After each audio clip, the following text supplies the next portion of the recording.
Recibimos en Telenoche al señor presidente de la República, Luis Lacalle Pou. Es un honor recibirlo, presidente. ¿Qué tal? Daniel, un gusto estar por acá una vez más. Con las vacunas prontas, administradas, la valija pronta. Casi todo pronto, la valija es chiquita porque es un par de días.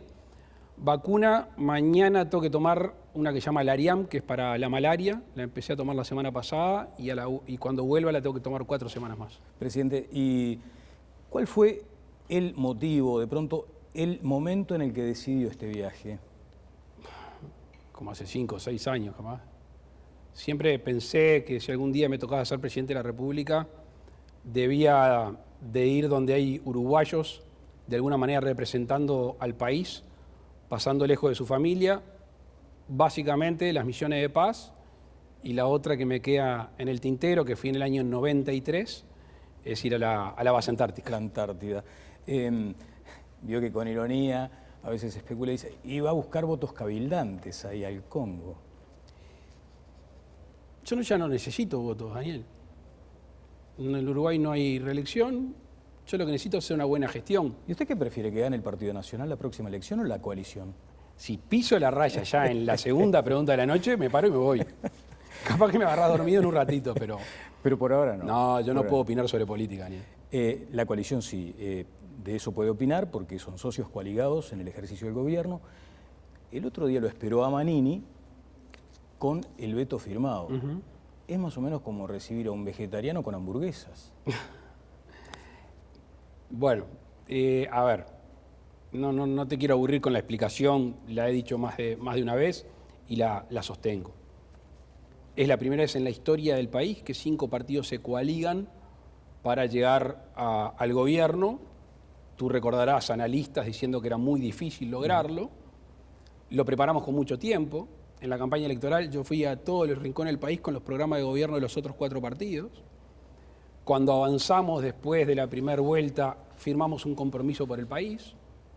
Y eso es lo que nos une entre nosotros, pero sobre todo con la gente. El compromiso por el país es lo que nosotros le dijimos a la gente que íbamos a cumplir. Ahí está nuestra propuesta, nuestro currículum. Claramente cuando Cabildo Abierto, en todo su derecho, propone este proyecto de ley, lo hablamos con el general Manini. Yo con el general Manini hablo, una vez por semana, por temas a veces importantes y a veces de trámite. Y cuando me enteré de este proyecto de ley, yo le dije, mire, general, con la misma libertad que usted lo presenta, porque está fuera el compromiso por el país, yo le digo hoy que con esa misma libertad es la que a mí me permite vetar este proyecto de ley con el cual no creo.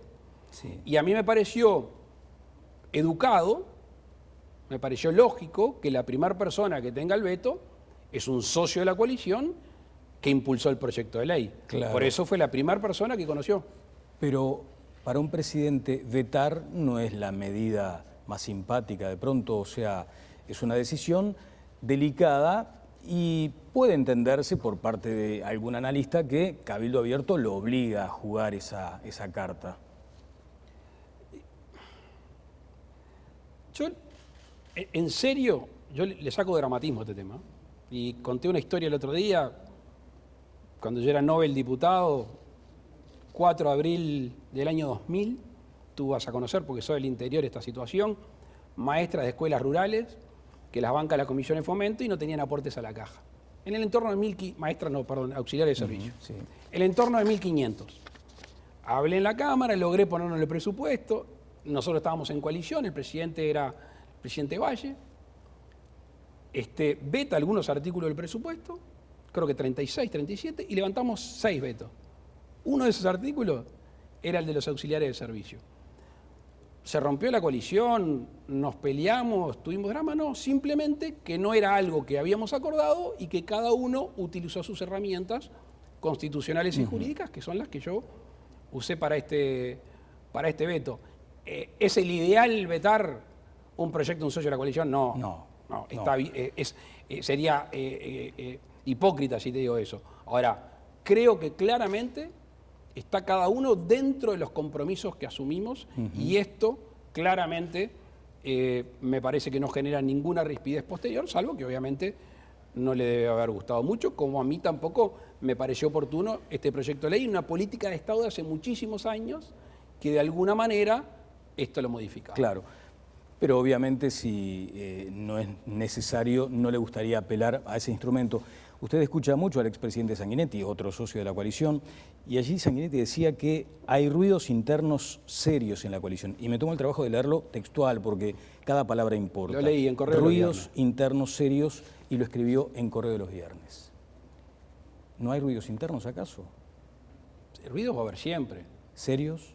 Bueno, eso es una adjetivación del presidente Sanguinetti. Usted no lo ve así. Yo personalmente creo que hay ruidos, como va a haber hasta el fin del periodo de gobierno. Lo que tenemos que tener es la suficiente inteligencia y humildad para reconocer los intereses genuinos de los otros partidos políticos y los intereses políticos electorales de los otros partidos políticos. Porque vamos a no engañarnos. En las elecciones del 2024, todos los partidos de la coalición van a querer votar mejor que los otros. Entonces, si entendemos eso y tenemos la humildad suficiente para no creernos los dueños de la razón, y estoy hablando en primera persona,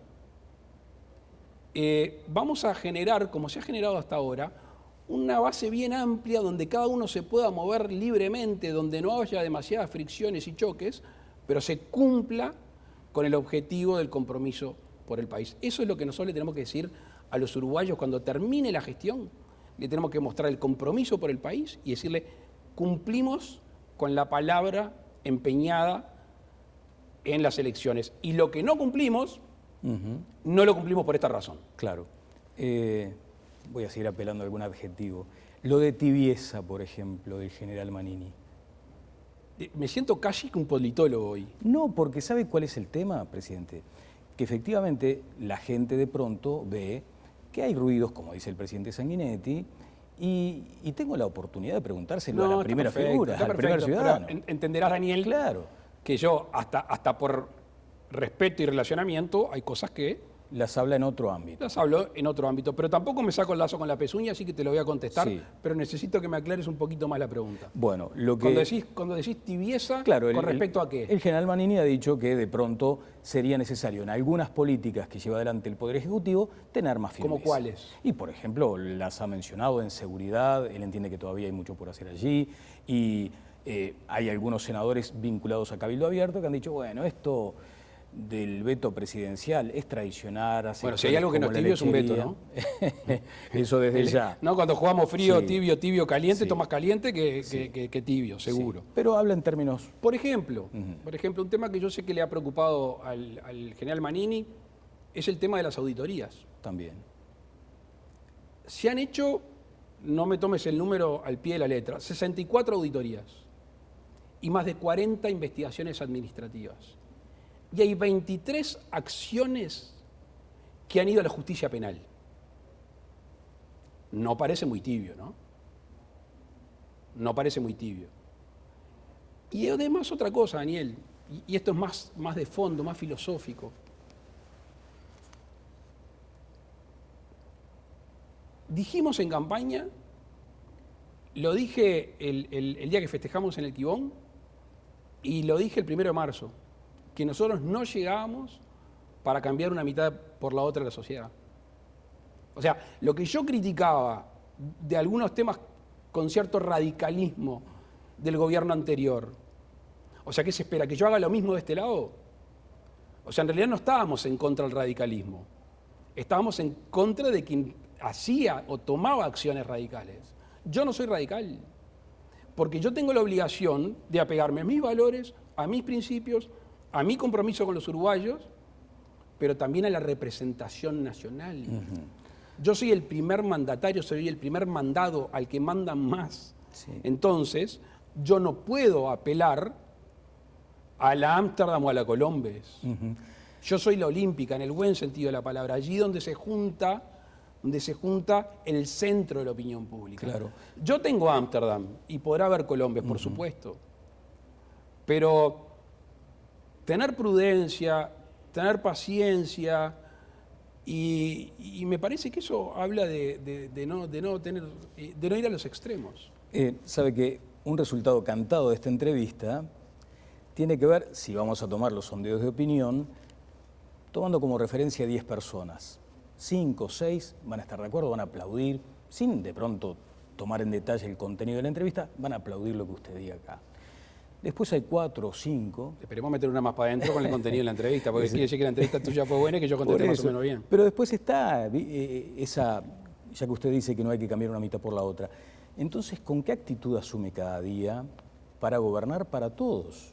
Por eso que usted acaba de mencionar, sobre todo porque más adelante en la entrevista vamos a ir a ese estado de crispación que se advierte también en la sociedad, sobre todo lo que sucedió hoy en el puerto.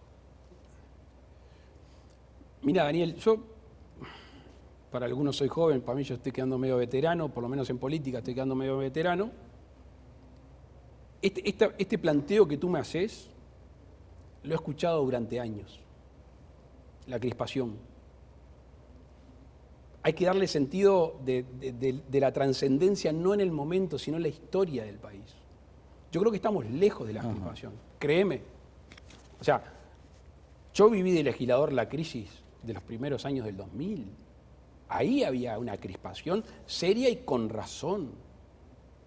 Han habido episodios a lo largo de la historia reciente del país de cierta crispación. Yo creo que ahora no hay crispación. Capaz que a algunos les sirva dar manija. Realmente creo que hay tensiones. La sociedad está compuesta de coincidencias y de tensiones.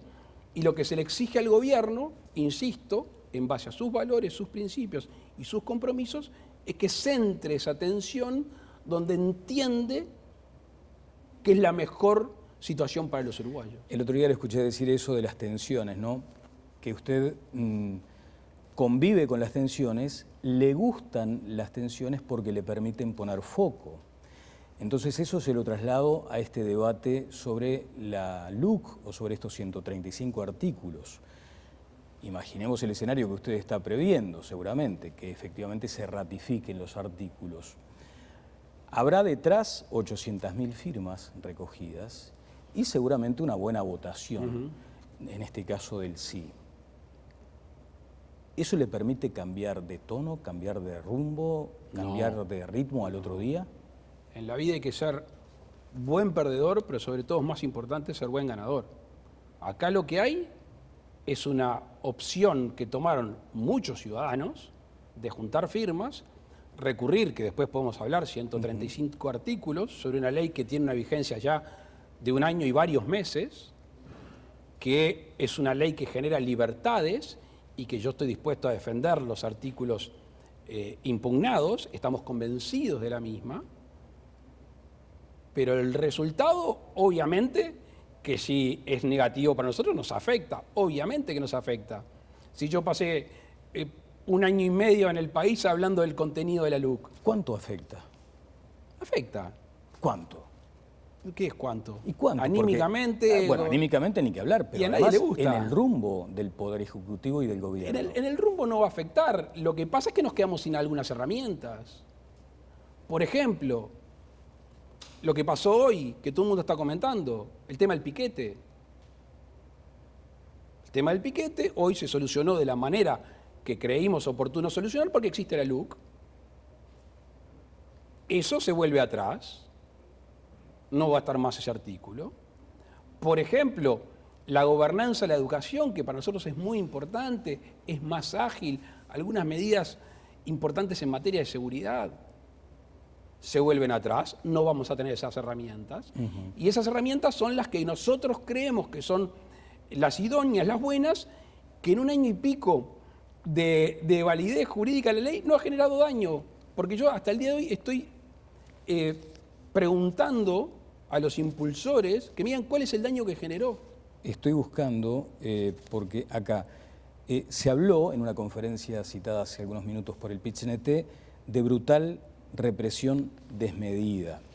Entonces, usted dice que de pronto lo que pudo desactivarse hoy fue gracias a la LUC, hubo una acción policial amparada por lo que le permite la ley. ¿No teme también el riesgo? Porque además lo conozco, a ningún uruguayo le gusta el enfrentamiento entre trabajadores, sean policías de un lado. Hoy hubo enfrentamientos de trabajadores. Claro. Pero no sé si estamos hablando de lo mismo. Estamos hablando de que la policía... No. Sí. Yo estoy hablando de trabajadores que entraban en sus camiones haciendo uso de su derecho a trabajar y otros trabajadores que no querían trabajar insultaban a esos trabajadores. ¿A quién tengo que defender yo, Daniel? ¿A quién? ¿Al camionero o al otro? Bueno, ¿a quién? A los dos. Ah, Tengo que defender a los dos. Por eso es difícil gobernar. ¿Y cuál es la manera de defender a los dos? Que el que quiere protestar esté a un costado y proteste con pancartas. Tú me has visto ir a hablar con todos los manifestantes. Sí. Me han dicho de todo menos lindo algunos. Y voy, dialogamos y conversamos. Ahora, cortar el ingreso a otros trabajadores que quieran hacer su jornal, que quieran cumplir con su trabajo, no. ¿Habló con el ministro Sever de esto? Sí, por supuesto. ¿Qué le dijo? Porque seguramente... No, hablé cuando estaba en pleno proceso del procedimiento. Ajá. A mí me gusta estar arriba de los temas. Cuando hablé, estaban retirando a 2 personas, o 3, y había llamado el presidente del PIT-CNT, con el cual tengo un muy buen vínculo. De hecho, habrás visto entrar a las autoridades del PIT-CNT y de todos los sindicatos, muchas veces a la torre ejecutiva.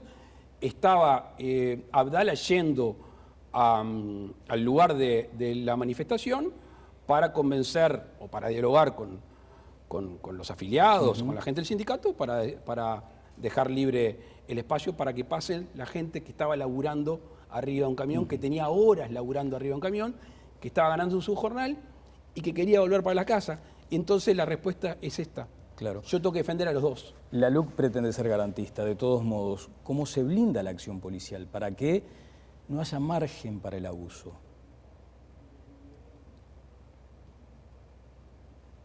Como todas las conductas humanas, tienen riesgos.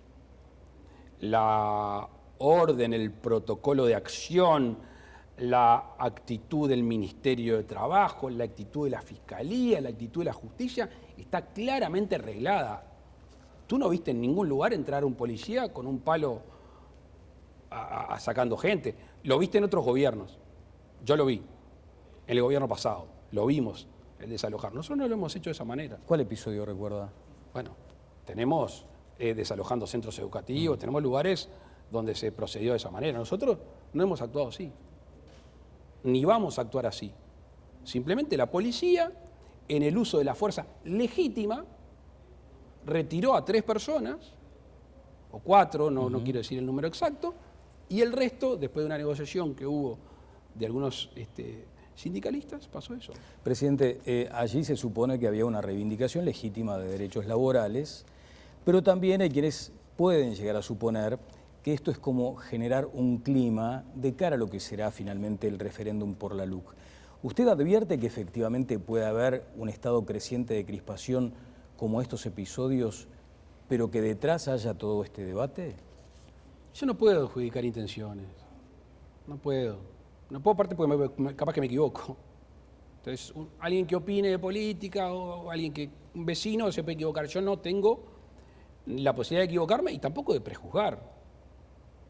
Entonces, de nuevo, desde mi lugar, Daniel, yo tengo que juzgar y actuar sobre hechos, no sobre intenciones. ¿Usted mencionó lo de una escalada de conflictos? Yo no recuerdo si fui yo, pero si no fui yo, fue alguien muy cercano a mi gobierno, o sea que me hago cargo. ¿Y entiende que hay una escalada de conflictos? Yo lo que sí recuerdo haber dicho, insisto, capaz que dije lo de la escalada, es que hay algunos conflictos que no le entiendo la dimensión de los mismos por los reclamos que se están haciendo.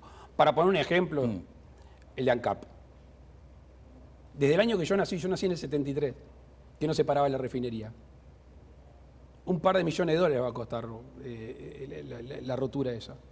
No parecía muy lógico que se pare la refinería después de 48 años por un problema de este tipo. Y eso lo sostengo. Hay paros, hay reclamos que pueden ser legítimos. Yo no estoy diciendo que está mal que reclamen, estoy diciendo que hay medidas que me parecen que son demasiado extremas y que perjudican a la sociedad toda, en este caso con una empresa pública que sabemos las dificultades que atravesó, por un reclamo que, insisto, puede tener su importancia, pero no tiene la dimensión para tomar esa medida. Se avecina ahora una situación con la empresa Montecón, los trabajadores anuncian un paro de 3 días, que podría extenderse. Estaba hablando antes de venir con el Sí. presidente del puerto. Ah, bueno, ¿y qué le dijo?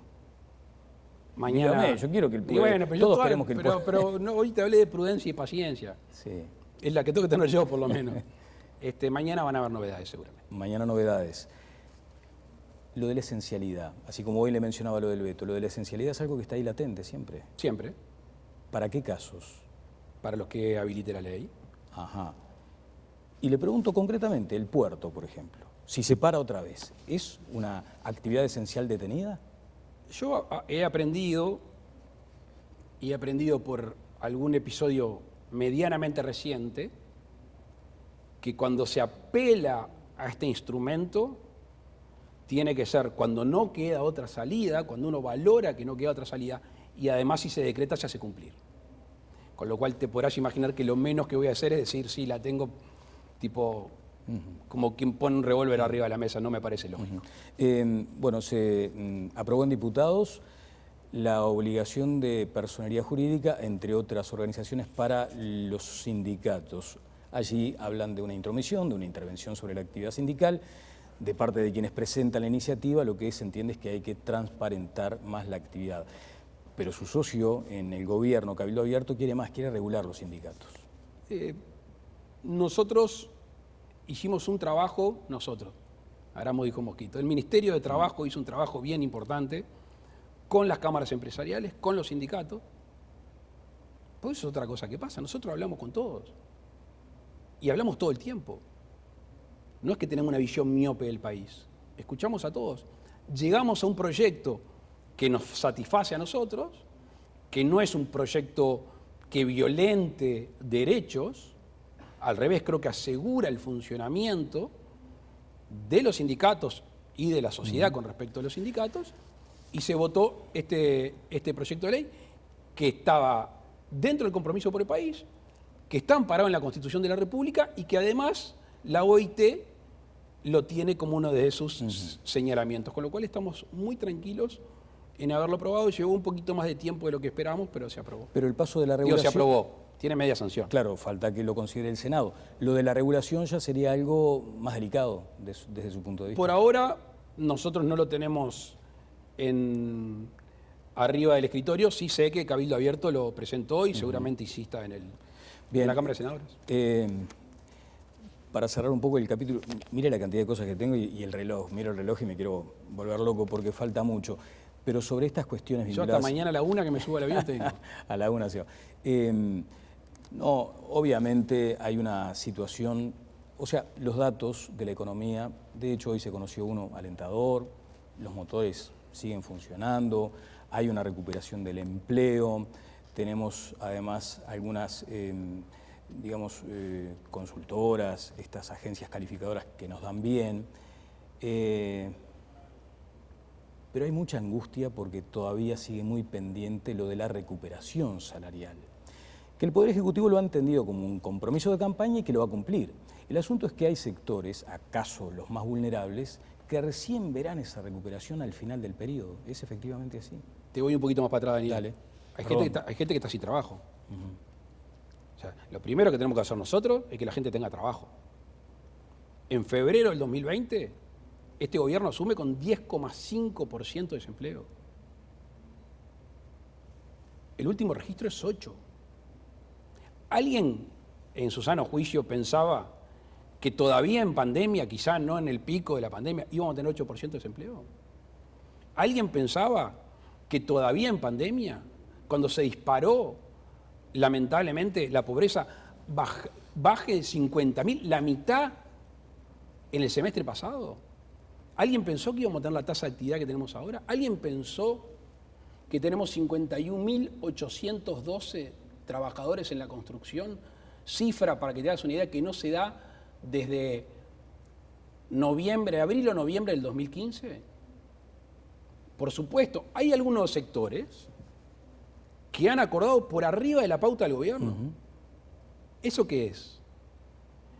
Que se ponen empresarios y trabajadores de acuerdo que la actividad le va bien y que pueden pagar mejor. Negociaron por arriba de la pauta del gobierno. Tenemos la negociación con los sindicatos públicos, que tiene una condición favorable distinto a los demás trabajadores, es que no pierden laburo. Los funcionarios públicos saben que cobran todos los meses. Ahí estamos negociando la recuperación y el gobierno va a cumplir en la medida que pueda, o mejor dicho, el gobierno va a cumplir, punto. Ajá. En la medida que pueda, lo antes posible, lo que se comprometió hasta enero del 2024. Bien. Pero ahora, sí, no estamos conformes, Daniel. Bueno, o sea, porque ¿sabe qué le iba a decir? Sí. Yo no me conformo con haber bajado 50.000 uruguayos que estaban sobre el nivel por debajo del nivel de pobreza. Sí, hay 600 asentamientos todavía. Bueno, por ejemplo, tenemos todos esos temas y hay uruguayos, que hay un informe del 2017, muchos uruguayos, cerca del 500.000, que estaban en un estado de vulnerabilidad en el 2017. Esos están colgados con las uñas. Claro. Entonces, Guambia que creer que a partir del 1 de marzo del 2020 pasaron algunas cosas, es un relato que claramente cayó por el piso. Claramente, con los números económicos que estamos teniendo hoy, que son números, pero gente, cuando yo te hablo de 51.812, en toda la construcción, están llevando un jornal para las casas. Cuando te hablo que se crearon 42.000 empleos, y que el desempleo es 2.5 menor que cuando asumimos el gobierno, te digo que hay mucha gente más trabajando. Insisto, no estamos conformes. Pero también este gobierno ha dado un fuerte impulso y un fuerte apoyo económico durante la pandemia. Porque yo creo que se ha sido un poco, por decir un poco, injusto con el relato de que no hubieron políticas sociales. Pero no, discúlpame porque claro. porque a veces uno la dejas andar, yo que tengo un ratito contigo, me parece bueno capaz que conversar. El Uruguay todo, el gobierno, pero con la plata de los uruguayos, lleva gastado en pandemia 1.700 millones de dólares. 400 de esos millones de dólares, por lo menos, son directamente aquellos del MIDES. Después están en las MIPYMES, en las microempresas, pero cuando hablamos de canastas, cuando hablamos de la FAM, cuando hablamos de todo eso, eso fue directamente a los más vulnerables. Y en la rendición de cuentas que venía de gasto cero, ¿dónde se ponen los 50 millones de dólares? En la primera infancia, de la cual se había hablado muchísimo, Daniel, pero una gran parte de esos niños que están sin escolarizar, sin ir a ningún CAIF, sin ir a ningún lado. ¿Y por dónde vamos? Vamos por la alimentación y vamos por los CAIF, que sabemos que es una gran organización, una gran institución que trae al niño, que trae a la familia, que le da cierta formación, que le permite a las madres, sobre todo, que son las que cuidan a los niños, imagínate una madre sola con niños, ir a trabajar si puede, o un padre solo con un hijo, ir a trabajar si puede. Entonces, ha habido un esfuerzo. ¿Por qué? Porque lo lindo de esto es que hay trazabilidad. Cuarentena obligatoria, nos dijeron. Cuando empezó la pandemia nos dijeron cuarentena obligatoria. Y nosotros dijimos, no, cuarentena obligatoria no, confiamos en los uruguayos. Confiamos en la libertad responsable, vamos a no apagar los motores porque después no se levantan. Cuando tú ves cuánto cayó Brasil y Argentina y cuánto cayó Uruguay, por ponerte dos países cercanos, podríamos hablar de otro, ahí tenés, Uruguay siguió con los motores prendidos. A Uruguay vinieron a vivir más de 20.000 personas. Hay 3.500 millones de dólares bajo la ley de la COMAP de inversiones presupuestadas para hacer. Estamos con una obra pública muy importante. Entonces, no vine a camisetear porque no estoy contento, porque si todavía hay 50.000 pobres más y ya había mucho, no puedes estar contento. Claro. Pero no hay que dejar pasar de que estamos convencidos de que el rumbo es este. Usted está respondiendo, obviamente con esto, sin mencionarlo, al Frente Amplio, a la oposición, habló por lo menos hasta algún analista, ¿no? Algún analista, porque cuando Azucena Arbeleche, en febrero de este año, en esa voz que tiene ella calma, pero firme, dijo que íbamos a crecer 3,5 y le dieron más palo que la llamada. Todos le dieron palo.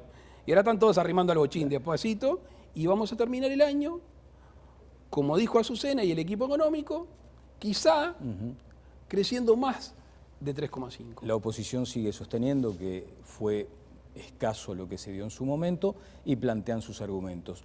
Por eso, como se conoce el discurso de la oposición y se conoce el suyo, simplemente me permito preguntarle qué futuro advierte en ese vínculo. Se sabe que Fernando Pereira será el presidente del Frente Amplio, usted se va a reunir con él, no sé si ya tienen alguna fecha pactada, asume en febrero, o de pronto, ¿qué tono espera de ese vínculo?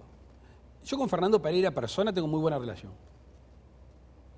También la tenía en su momento con el expresidente del Frente Amplio y después por alguna razón él entendió que no. Pero con Fernando Pereira, persona, como presidente del PIT, y supongo que como presidente del Frente Amplio, voy a tener buen vínculo. Ayer estuve con Ricardo Ehrlich en el Instituto Pasteur, estuvimos conversando cuándo dejar la changa y estuvimos hablando de temas.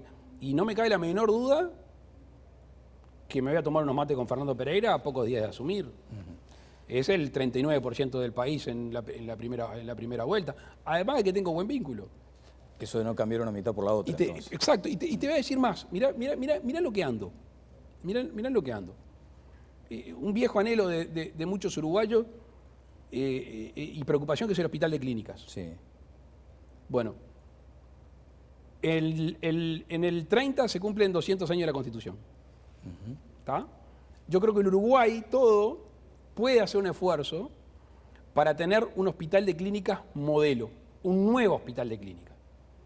Hace algunos meses me reuní con Rodrigo Arín, con el rector de la Universidad de la República, para plantearle esta idea incipiente. Sé que él lo ha comentado con alguna gente cercana. Y la idea es convocar a todos los partidos políticos a formar una comisión pro un nuevo hospital de clínicas moderno para el 2030. ¿Qué va a haber pasado? Mi presidencia, la otra presidencia, y vamos a tener otro presidente. O sea que van a haber 3 presidentes que van a haber trabajado para tener en el 2030 un hospital de clínicas modelo, y eso se hace con todos los partidos, se hace con toda la comunidad, con la Universidad de la República, asegurando un flujo de dinero, y eso requiere ¿qué? Requiere acuerdos. Tengo que hacer una pausa. ¿Esto es una idea o es ya un hecho? ¿Ya empezó a transitarse rumbo a eso? Bueno, es una idea. La Universidad de la República tiene que tomar algunas decisiones. Sí. Después el gobierno central convocará a los distintos partidos y veremos de dónde financiamos del presupuesto de la universidad, del presupuesto general de la nación. Veremos cómo nos vamos arrimando, pero me parece una cosa a largo plazo que no sabemos quién va a gobernar y que todo el país va a estar embarcado en tener un hospital de clínica modelo. Pregunta de cajón, ¿en el mismo lugar donde está hoy? Yo tengo mi propia idea, pero dejemos que la Universidad de la República se exprese. Presidente, ¿me permite una pausa? Bueno. Brevísima y seguimos adelante. Está esto del Mercosur. Hay gente que dice estamos fuera del Mercosur. Ya en los hechos estamos fuera. El presidente argentino ya dijo estas aventuras no van bien. Esto de los países ermitaños buscando aventuras no va a ir bien. Me lo responde luego de la pausa. Con mucho gusto.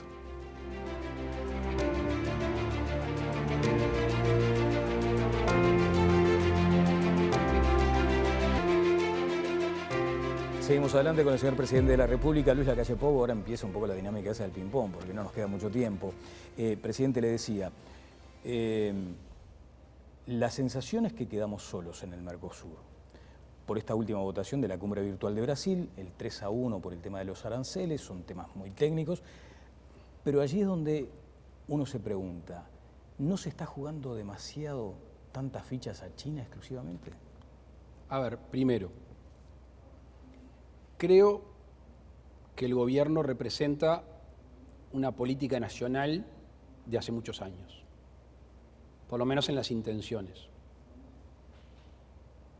No recuerdo el presidente Valle, no recuerdo si las 3 presidencias del Frente Amplio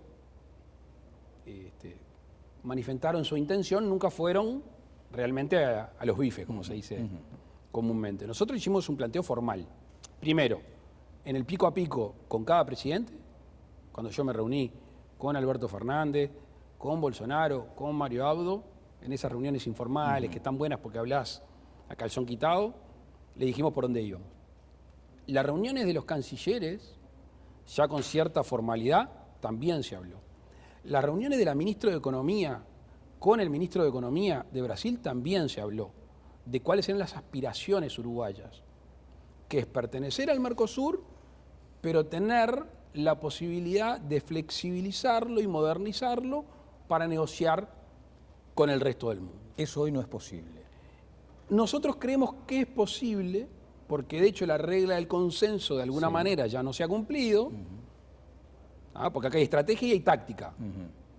Si uno tiene una estrategia, después puede, depende cómo jueguen los otros jugadores, aplicar la táctica. O sea, cayó el consenso y eso le permite a Uruguay... No es la primera vez que cae, pero notoriamente cuando nosotros dijimos, vamos con el arancel externo común, como dicen los brasileños, un parceiro, Brasil venía siendo parceiro, Claro. y dijimos, vamos con el arancel externo común, llevemos la flexibilización.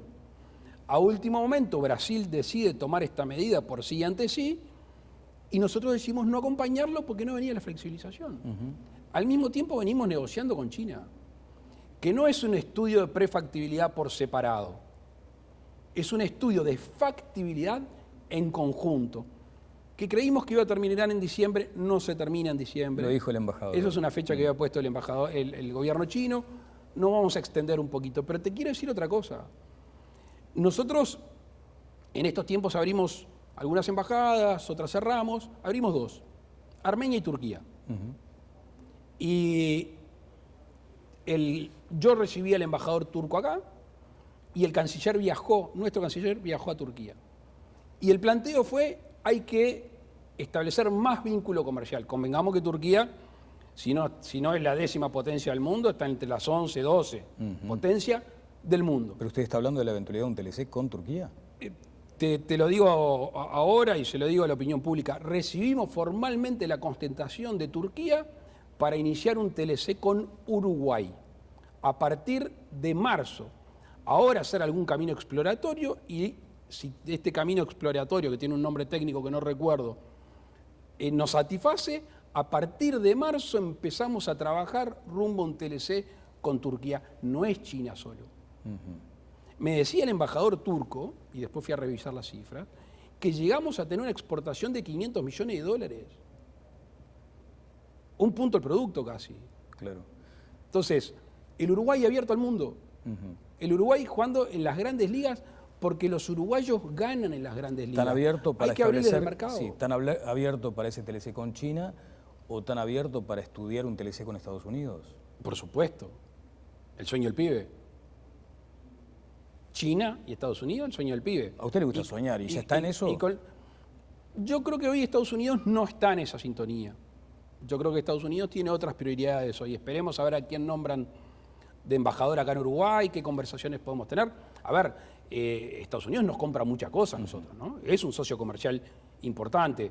De memoria, creo que es el 6% de nuestro comercio exterior. China es el 37%. Brasil creo que es el 16%. Te estoy diciendo de memoria la cifra. Pero Estados Unidos, por supuesto, que es un socio importante. Aparte, no hay que olvidarse que en la crisis del 2002, el que nos salvó la petiza fue Estados Unidos. Acá no se trata de aproximaciones ideológicas, ese es el gran error. Ni amistad con los gobiernos ni nada que se parezca. Acá son los intereses nacionales de comerciar. Bien. Tarifas públicas. ¿Cuál será el criterio que empleará el Poder Ejecutivo? Y además, previo a esa respuesta, me gustaría conocer si efectivamente en algún momento se apeló más a lo político que a lo que determinaba la LUC en los ajustes de los combustibles. Venía uno tras otro y de repente, y sabe qué piensa, A lo ¿no? económico. A lo económico, pero piensa, Claro, esto, porque... ¿sabes qué? Se va a estirar hasta después de la LUC, porque políticamente no le conviene al gobierno. Esperemos que no, porque los negocios que está haciendo el Estado a través de algunas empresas públicas, el caso, por ejemplo, con Brasil, el caso de los combustibles, hoy nos permite que esas ganancias se trasladen a no aumentar los precios. Eso es una buena noticia. Tan buena noticia es, Daniel, que suena tan raro comparado cuando tuvimos que poner $800 millones para tapar un agujero, suena tan raro que hoy esa ganancia se pueda volcar a sostener los precios. A sostener los precios de cualquier uruguayo que tiene un autito, o a sostener los precios, tú que conocés bien el interior, en la cosecha de del arroz, del trigo y la cosecha cuando venga la cosecha de soja. Si podemos sostener los precios. ¿Hay un horizonte ahí? Hasta que den los números económicamente. Acá hay varias, vamos a las variables, ¿está? Sí. Está la primera, que es el famoso precio de paridad de importación, que lo tomamos del Golfo, que ahí los combustibles están oscilando, aparentemente podrían ir a la baja, hay que seguirlo. Para que la gente tenga una idea, en el principio de la pandemia llegó a $44, después 85. O sea, casi se multiplicó el precio, por 2 el precio del combustible. Después está ANCAP propiamente dicho, aquel famoso factor X, sí, que es ineficiencias y subsidios y alguna otra cosa. Y después está toda la cadena de distribución y la venta final en el surtidor. Nosotros estamos trabajando fuertemente sobre el X. Lo hemos dicho, que hay unas secciones de ANCAP que dan pérdida hace mucho tiempo, que nosotros las queremos asociar, para que los uruguayos no sigan teniendo que bancar con el precio de los combustibles. Por ejemplo, esas lugares o secciones deficitarias. Lo del Portland es un hecho, exactamente. Entonces, ¿no? Lo del Portland, que en alguna forma fue lo que provocó el conflicto en la refinería, era el reclamo de no privatizar. Lo de privatizar lo dice FANCAP. Esto no es privatizar, esto es asociar, cosa que el Frente Amplio lo ha hecho y que lo han hecho otros gobiernos con algunas empresas públicas. Algunos asociaron y dejaron los pilotes adentro del agua. Nosotros queremos hacer asociaciones en las cuales los uruguayos no tengan que poner plata, que les genere un ahorro a los uruguayos, mejores precios en mejores servicios. Además de, en este caso del Portland, en esa lógica que acaba de describir, ¿qué otras áreas? ¿De ANCAP? Sí. No, tenemos algunas ineficiencias que tenemos que mejorar, tenemos algunos subsidios que tenemos que mejorar. Yo tengo un compromiso histórico con ALUR, con Bella Unión, para ser exacto, y con los cañeros, para ser exacto, histórico. Cerramos 5 años, un acuerdo de 5 años con los cañeros. Si yo te pregunto en campaña electoral, dice, ¿usted cree que la coalición, si la calle es presidente, va a arreglar con los cañeros un precio? No, no arregla nunca. Y si además te digo que va a arreglar y va a arreglar 5 años, dice, no estás en tu sano juicio. Y arreglamos con los cañeros por 5 años. Entonces, hay una parte económica, pero sobre todo hay una parte humana. No me respondió lo de los ajustes, ya me están apurando. Ajustes de tarifas de enero. No, lo que pasa es que me hiciste otra pregunta. Los ajustes de tarifas las estamos discutiendo. Ajá. Ya sé más o menos por dónde vamos, pero me permitirás que los distintos ministerios hagan la propuesta formal para tener la posibilidad de tener la sensibilidad suficiente en este momento. Pero se entiende que será por debajo de la inflación como concepto. Me está tirando la lengua y yo te voy a decir, se entiende que será por debajo de la inflación como concepto. El año 2022 es bisagra, presidente. ¿Qué reforma necesita llevar adelante? Porque todos somos conscientes de que el gobierno de buenas a primeras se encontró con esta piña en el mentón, que fue lo de la pandemia. Y a propósito de la pandemia, abro un paréntesis brevísimo. ¿Por qué la gente no se está vacunando con la tercera? El gobierno entiende que también la vacuna en alguna forma es una medida económica. Pero ¿cuáles son? Si me responde esto primero, después le quiero preguntar cuál es la gran reforma que usted está pensando para el año que viene. Yo creo que hay un factor, que es el factor de la preocupación, llamarle miedo, cuando la gente le tiene temor a la pandemia, enseguida se registran las encuestas de opinión pública, ahí va y toma todas las precauciones. ¿Qué es lo que pasa con la cantidad de uruguayos vacunados? Estamos en el 78% más o menos, y el 40 y algo, 43% con tercera dosis. Sí. Dice, mira, hay 20 personas en el CTI, algún día hay algún fallecido, algún día no, está medianamente controlado, estamos haciendo una vida normal, entonces la gente ahí se relaja un poco y no se vacuna. Claramente, por la amenaza que estamos sufriendo en el mundo, por una temporada abierta que vamos a tener, gran parte, yo lo escuchaba ayer a Rafael Radi, hablando de los porcentajes de protección con respecto a la segunda o la tercera dosis. Casi que se duplica la protección contra esta variable si se da la tercera dosis. Entonces nosotros estamos apelando, como lo ha hecho el ministro de Salud Pública, como lo han hecho los científicos, que se den la tercera dosis, porque va a ayudar primero a la persona, segundo a su familia y tercero a todo el país, porque no nos podemos permitir, Daniel, tener una segunda temporada turística, o mejor dicho, tener una no segunda temporada turística que viene bastante bien remontando un sector que fue muy castigado. Ya que mencionó a Radi, él dice que cuidado con esto de no exigir el segundo PCR. Dijo dos cosas. Sí. Yo la palabra cuidado no la escuché. Textualmente escuché que era una medida arrojada. Arrojada, tiene razón. Sí, es una medida arrojada. En el gobierno se toman a veces medidas arrojadas, que no es a lo loco. No es a lo loco. El no haber decretado cuarentena obligatoria en su momento fue una medida arrojada, ¿verdad? O sea, si le preguntamos a la opinión pública, perdíamos por goleada. Cuando uno tiene la convicción y sobrepesa y pone en la balanza, porque no es todo blanco o negro, sino sería un bollo, ese matiz de grises, pero dijo una cosa que para mí es muy importante y que yo lo sostengo para el tema de los PCR y para todas las acciones y actos de gobierno. No exijas lo que no vas a hacer cumplir. Y nosotros ahora vamos a tener un sinnúmero, ojalá muchos, turistas llegando al país, que va a ser imposible que se hagan efectivamente el segundo PCR, andar atrás de esos turistas. Con lo cual, no ordenes lo que no vas a hacer cumplir. Se recomienda que después de haber ingresado, se haga el PCR en el tiempo que se recomendaba. Y además, no sé si viste un instructivo del Ministerio de Salud Pública que es muy bueno. El cuadrito. El cuadrito claro. es muy bueno, es muy bueno. Yo ayer lo retuiteé, me parece que es si tenemos claro eso y nos cuidamos, vamos a andar bien todos. Presidente, muchas gracias. ¿Cambio en el gabinete? No, el otro día andaba un rumor, pero no hay cambio, ¿no? ¿No? No hay cambio, no. Hasta que haya. Bueno, han habido cambios. Si hay algo que la gente no puede decir es que tenemos pero ahora no hay nada. Ministro, presidente, ente, lo que sea atornillado, ¿no? Muchas gracias, muy amable. Felices fiesta para todos y para ti también para ustedes. Bueno, señores, estamos cerrando la entrevista con el señor presidente de la República. Vamos a repasar ahora la cotización de la moneda.